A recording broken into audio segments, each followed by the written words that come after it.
Hello बच्चों, आपका हमारे चैनल हिंदी वाणी में स्वागत है। पिछले भाग में हमने पढ़ा था कक्षा 11वीं की पाठ्यपुस्तक आरोह का 8वां पाठ।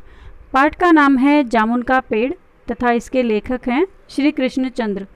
जामुन का पेड़ कृष्णचंद्र जी द्वारा लिखी गई प्रसिद्ध कहानी है। यह पूरी तरह से व्यंग्य प्रधान रचना है। इसमें घटनाओं का वर्णन अतिशयोक्तिपूर्ण अर्थात बढ़ा चढ़ाकर किया गया है। कहानी में लेखक ने सरकारी कार्यालयों के कामकाज पर गहरा व्यंग्य किया है। कार्यालयों के कामकाज में जो औपचारिकता तथा विस्तार की कार्यप्रणाली है वह एक आम आदमी के लिए कष्टदायक है। एक आदमी जो जामुन के पेड़ के नीचे दब गया है उसे निकालने की बजाय उसकी फाइल बनाकर एक विभाग से दूसरे विभाग में भेजी जाती है। अंत में जब कार्यालयों का कार्य समाप्त होता है तथा उस पेड़ को हटाने का आदेश दिया जाता है तब तक उस व्यक्ति की मौत हो जाती है। यह नौकरशाही की संवेदनहीनता है। इसी अमानवीयता से बचने की सलाह लेखक ने दी है। हमें मुसीबत में फंसे हुए व्यक्ति की सहायता करनी चाहिए तथा अपने स्वार्थ का त्याग करना चाहिए। आज इस भाग में हम इस पाठ से लिए गए अभ्यास के प्रश्नोत्तर पढ़ेंगे। हमारा पहला प्रश्न है, बेचारा जामुन का पेड़ कितना फलदार था और इसकी जामुनें कितनी रसीली होती थी। क, ये संवाद कहानी के किस प्रसंग में आए हैं। ख, इससे लोगों की कैसी मानसिकता का पता चलता है, यानी लोगों के मन में किस प्रकार के विचार हैं और वो कैसे विचारों को अपने मन में सोचते हैं, वो इसके बारे में प्रश्न पूछा गया है। क का उत्तर है, ये संवाद दो लिपिकों के हैं। जब सेक्रेटेरिएट के लॉन में लगे जामुन के पेड़ के गिरने से उसके नीचे दबे व्यक्ति को देखने के लिए भीड़ एकत्रित हो गई तो भीड़ में दो लिपिक भी थे। वे आपस में बातचीत के दौरान जामुन के पेड़ के प्रति अपने कोमल भाव व्यक्त करते हुए कहते हैं कि जामुन का पेड़ फलदार था और इसकी जामुनें रसीली होती थी। यानी जब वह आदमी जामुन के पेड़ के नीचे दबा हुआ है और उसे देखने के लिए भीड़ लगी हुई है तो लोग ऐसे भी हैं जो उस आदमी के बारे में ना सोचकर केवल पेड़ से मिलने वाले लाभ के बारे में सोचते हैं। यानी केवल पेड़ के जो फल थे जिनका वो प्रयोग करते थे, जिन्हें खाते थे, उसके बारे में सोचते हैं, उस व्यक्ति की तरफ ध्यान नहीं देते। ऐसे लोग स्वार्थी हैं। ख, इससे लोगों की संकुचित मानसिकता का पता लगता है। वे स्वार्थी हो चुके हैं।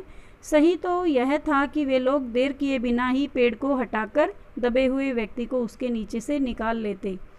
लोग इतने स्वार्थी हैं कि वो पेड़ की तरफ ध्यान ना देकर केवल उससे मिलने वाले लाभ यानी उसकी रसीली जामुनों की तरफ ध्यान देते हैं।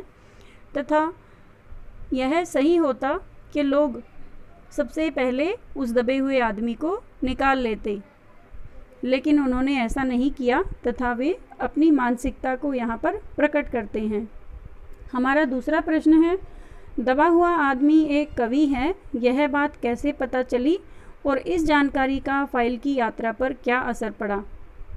प्रश्न में पूछा गया है कि दबा हुआ आदमी एक कवि है।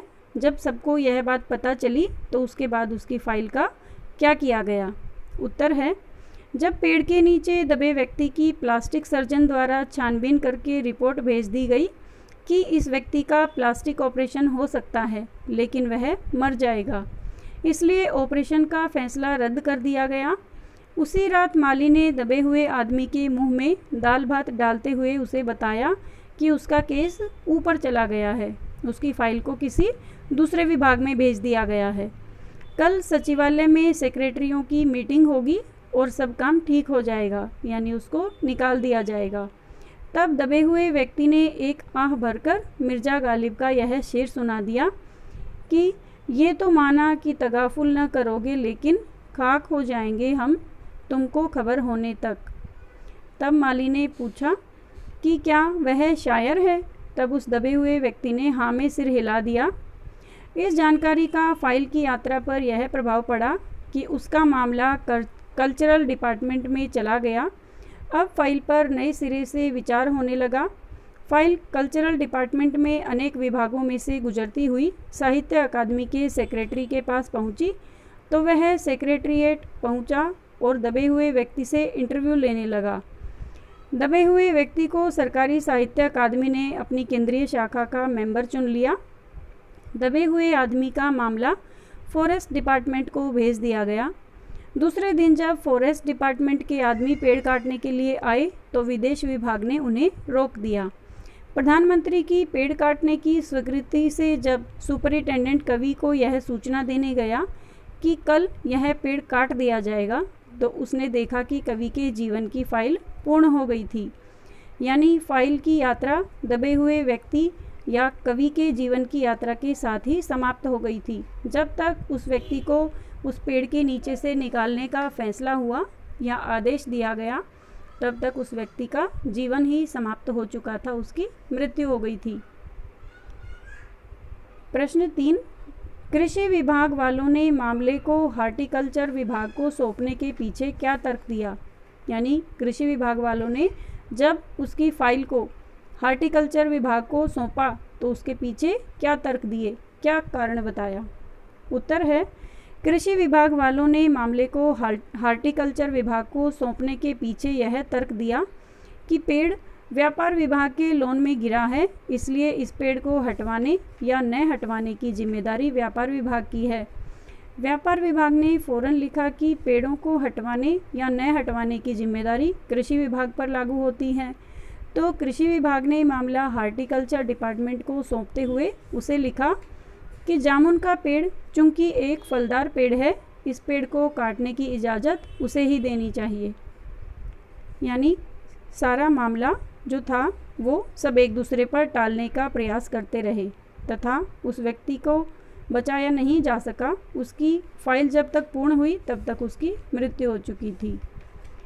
प्रश्न 4, इस पाठ में सरकार के किन किन विभागों की चर्चा की गई है और पाठ से उनके कार्यों के बारे में क्या अंदाज़ा मिलता है? उत्तर है, सरकार के विभिन्न विभागों के नाम निम्नलिखित हैं। 1 सचिवालय, 2 व्यापार विभाग, 3 कृषि विभाग, 4 हार्टिकल्चर डिपार्टमेंट, 5 पुलिस विभाग, 6 medical department, 7 cultural department, 8 forest department, 9 विदेश विभाग। सचिवालय या सेक्रेटरीट यह विभाग अधिकारियों का कार्यालय है जहां सरकारी अधिकारी कार्य करते हैं। व्यापार विभाग यह विभाग व्यापार संबंधी कार्य करता है। कृषि विभाग यह विभाग अनाज और खेतीबाड़ी के मामलों का फैसला करता है। हार्टिकल्चर डिपार्टमेंट यह विभाग उद्यानों की व्यवस्था करता है और बाग बगीचे लगाता है। पुलिस विभाग यह विभाग कानूनी व्यवस्था संबंधी कार्य करता है। स्वास्थ्य विभाग मनुष्यों के रोगों का इलाज करता है। सांस्कृतिक विभाग सांस्कृतिक मामलों से संबंधित है। वन विभाग वृक्षों की देखरेख का कार्य करता है। विदेश विभाग दूसरे देशों के साथ मैत्रीपूर्ण संबंध बनाने का कार्य करता है। उम्मीद है बच्चों आपको अभ्यास के ये प्रश्नोत्तर समझ में आ गए होंगे। यदि आपको यह वीडियो अच्छा लगा तो आप इसे अपने दोस्तों के साथ ज़रूर शेयर करें तथा यदि कोई सुझाव है तो हमें कमेंट करके ज़रूर बताएं। धन्यवाद।